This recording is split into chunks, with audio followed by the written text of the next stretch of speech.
Do you feel like you can never have just one cookie or one square of chocolate? Maybe you find that the second you have a tiny bit of dessert, you're completely taken over by uncontrollable cravings. I have so many clients who tell me when we first start working together that they just can't keep any sugar in the house because they'll eat the whole container, the box, or the package of treats in one sitting. So if you want to lose weight and feel completely in control around food, but you can't get a handle on your sugar cravings or salt cravings, this video is for you. Today I'm going to be sharing with you 7 simple habits and strategies that I have found to be most effective for reducing sugar cravings, but this also applies to salt cravings. And I even got a free checklist for you to make this new habit as easy as possible to implement in your life. So make sure you keep watching.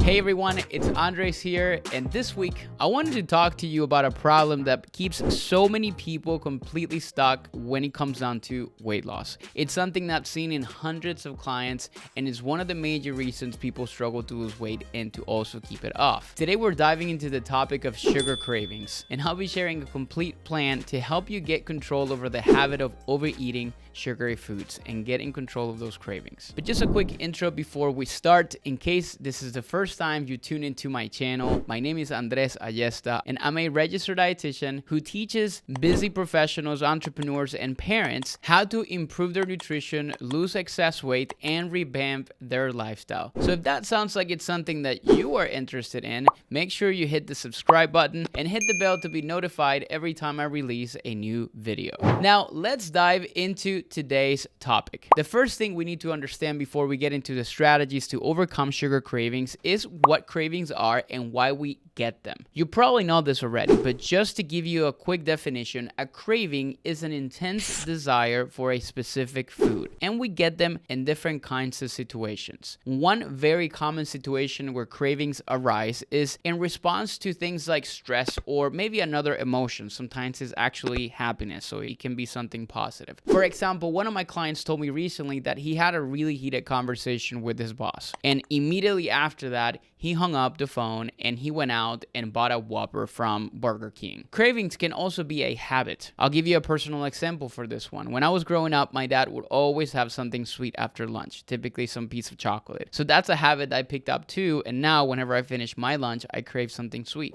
Another common cause of cravings is if you're maybe missing something in your diet, which could be maybe specific nutrients, or maybe you're just not having enough overall calories in the day. So what happens is your body starts sending you signals that you just need to eat more. For example, if you're someone who has a very busy day and you don't prioritize consistent meals, which I see it all the time, by the end of the day, your body really needs calories, so you get this intense cravings, and that leads to late night overeating, which is something that I know a lot of people really struggle with. And finally, cravings can be caused by hormonal changes. So if you're someone that experiences some of these intense food cravings around your period, if you're a woman, we're definitely going to be covering this briefly today so you can get a better understanding and grasp of how to manage this in these situations. Before we get into the 7 strategies to overcome cravings, it's really important to understand that cravings are not something that you need to be scared of or you need to feel guilty about. Cravings are also not something you should just ignore, because if you're having frequent cravings, it's often an indication that there's a nutrition or lifestyle change that you need to be making. Try to see cravings as valuable feedback from your body about your daily habits. Now let's talk about what you can do to minimize your cravings and stop feeling so out of control around food. The first big step I want you to take today is just to simply get curious. If you're getting sugar cravings frequently, ask yourself,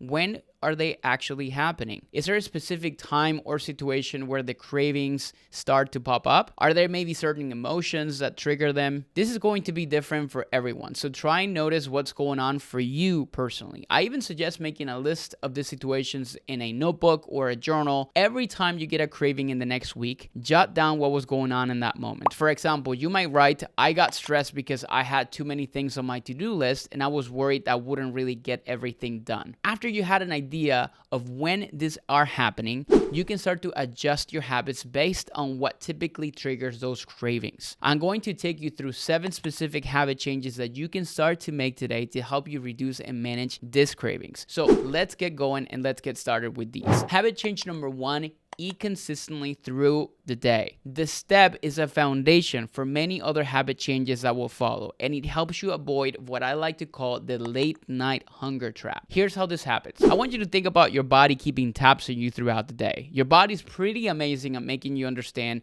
that there are specific needs that it has, and one of those needs is energy, which we measure using calories. Your body needs energy to stand, to walk, to digest food, and keep all your organs running the way that they're supposed to.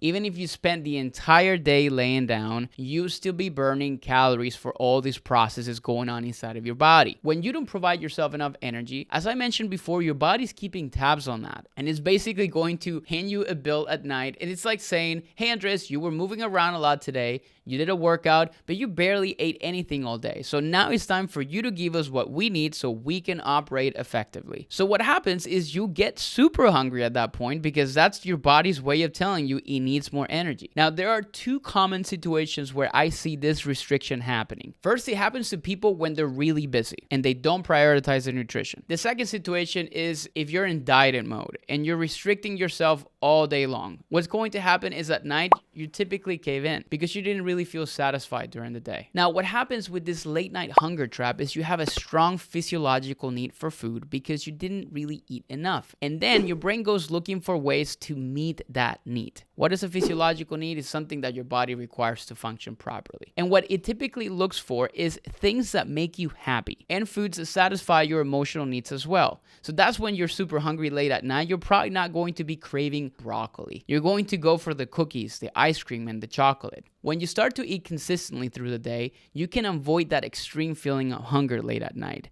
that often leads you to eating foods that might not be in line with your goals. Now, once you're eating consistently through the day, it's time to look at how you're building those meals to make them more satisfying. Because even if you're eating consistently and your meals are not balanced, you're still going to be struggling with some of these cravings. So that brings us to habit change number 2. Eat a high protein diet. So the specific change you're going to be making here is adding a source of protein to every single one of your meals throughout the day. We want to get about 30 grams in each. The reason protein is so important is it helps you feel full for longer. And studies have also shown that when people increase their protein intake, it also reduces late night overeating. I actually have a whole video on protein, which includes how much you should be having, the best sources, and how to split it up throughout the day. So I'll put the link to the video in the description below. Now, let's move on to our next habit change. Habit change number 3, it's adding more high volume, low calorie density foods. Calorie density refers to how many calories are in a specific volume or weight of food. Here's an example. 1 ounce of raisins contain about 100 calories and 23 grams of carbs. 5 to 6 ounces of grapes, or about 25 to 30 grams, contain about the same. If you had a bowl of grapes, you would feel full, while raisins, you could have maybe a couple more servings and still not feel satisfied. When you eat more low calorie density foods, you will feel more satisfied after meals, and you'll be less likely to continue snacking past your calorie needs. I also have an entire video on how to eat more food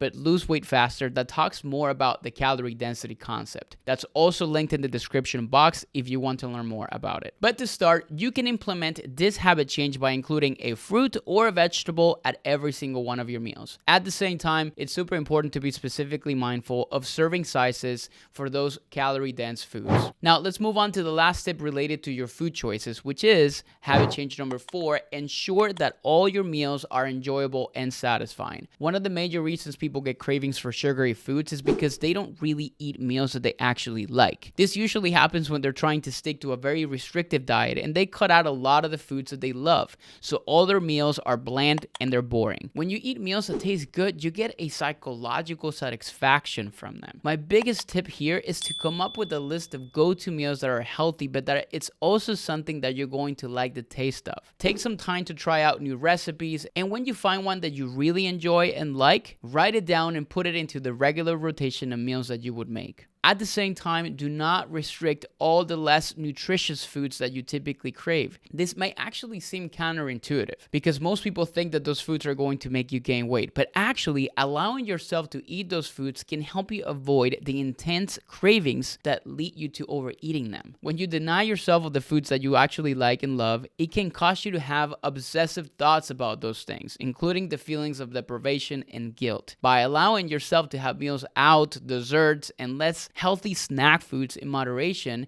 you're actually going to satisfy those cravings and maintain a healthier relationship with food. If you crave, for example, Oreos, well, try maybe having like 1 or 2 Oreos every single night and see how it goes if you feel more in control of having them very often. Okay, 3 more craving crushing habits to go. So our habit change number 5 is staying hydrated. Drinking enough water helps regulate appetite and blood sugar levels, which helps you feel fuller and more satisfied for longer. Plus, it improves digestion and reduces bloating and discomfort, which can also be mistaken for hunger or food cravings. And as a bonus, here are 4 quick hacks to boost your water intake every day. Number 1, buy a giant water bottle that holds all or almost all of the water that you need to drink in a day. For example, a gallon bottle. If you use a smaller bottle, make sure that it's always full. Get in the habit of going to refill it the second you drink the last sip. Make it a habit to drink 1 or 2 8-ounce glasses of water as soon as you wake up in the morning and at least 1 glass before every meal. And finally, track your intake and check off each 8-ounce cup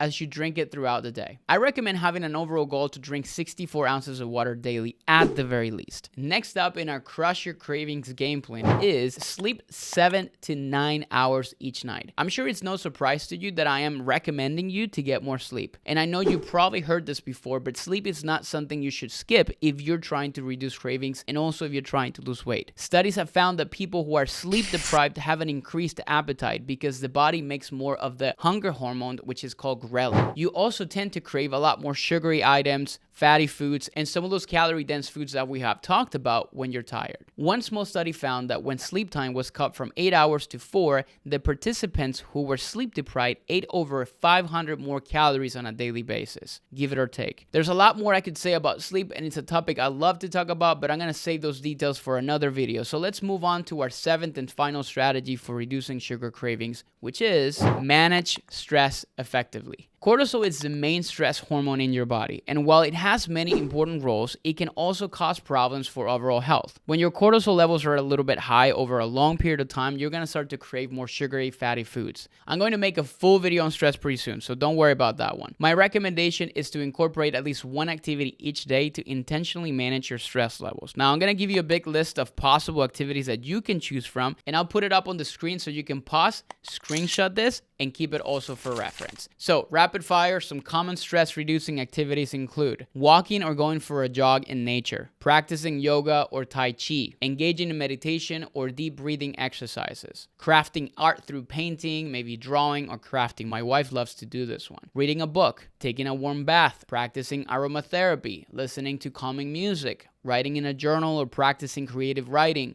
spending time in a garden, playing a musical instrument, watching a favorite movie or a TV show, engaging in a hobby or activity you enjoy such as knitting, puzzles, maybe playing a sport, taking a break in nature and practicing mindfulness, having a cup of tea, engaging in a social activity with a friend or loved one such as maybe game night or maybe dinner together. Hopefully some of these are going to be helpful to help you manage some of that stress, which is really affecting a lot of times your cravings. Okay, so now that we've gone through the 7 strategies, I want to finish off with a quick note about hormonal cravings. I work with a lot of women, so I know that getting cravings around your period is a huge struggle for many people. Changes in estrogen and progesterone levels throughout your cycle can cause many women to crave high carb and sweet foods. If this is a struggle for you, my first recommendation is to follow all of the 7 strategies that I mentioned above. These are going to help a lot no matter where you are in your cycle. Now, it's also important to note that your body still requires about 100 to 300 more calories a day for the week leading up to your period.